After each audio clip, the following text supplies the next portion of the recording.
Mga kapuso, narito po tayo ngayon sa Amandayehan Port dito sa Basay, Samar na matapos nga na formal na o opisyal na paganahin itong June 7 para gamiting alternatibong ruta para sa mga malalaking mga sasakyan na hindi muna pinapayagan na dumaan sa San Juanico Bridge.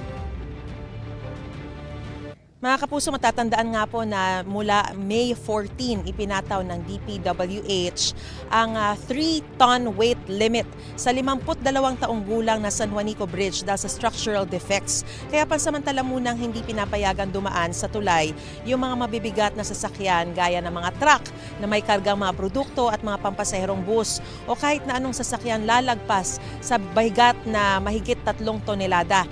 Ang mga lokal na pamahalaan ng Samar, Tacloban City at Eastern Samar ay nagdeklara na po ng state of emergency para mas mabilis matugunan ang epekto ng pagbaba ng kapasidad ng tulay tulad ng pagkaantala ng supply ng gasolina at pagkain, pati na rin yung bilihin na tumaas ng hanggang 30%.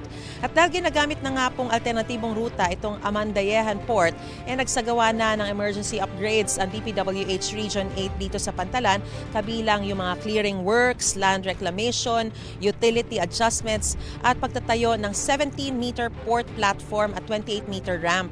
Ayon sa Philippine Ports Authority, nasa 400 million pesos ang itinalaga para sa expansion at modernization ng Pantalan. 100 million po para sa navigation buoys na 14 units, 100 million pesos naman para sa dredging at 200 million pesos para sa pagpapalawak ng Pantalan.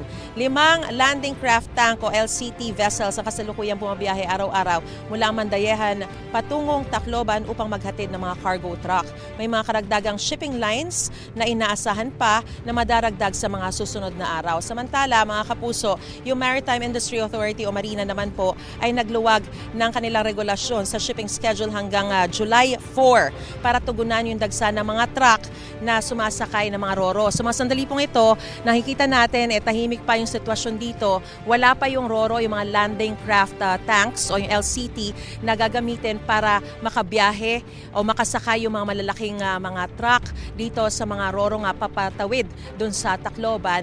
Pero nakikita natin, pagpasok natin dito na talagang mahaba na yung pila ng mga truck na kailangan sumakay. So yan muna ang latest sitwasyon. Magbabalik tayo mamaya rito. Dito pa rin sa Basay, sa Samar, sa Amandayehan Port. Balik muna sa studio. Gusto mo bang mauna sa mga balita? Mag-subscribe na sa GMA Integrated News sa YouTube at tumutok sa unang balita.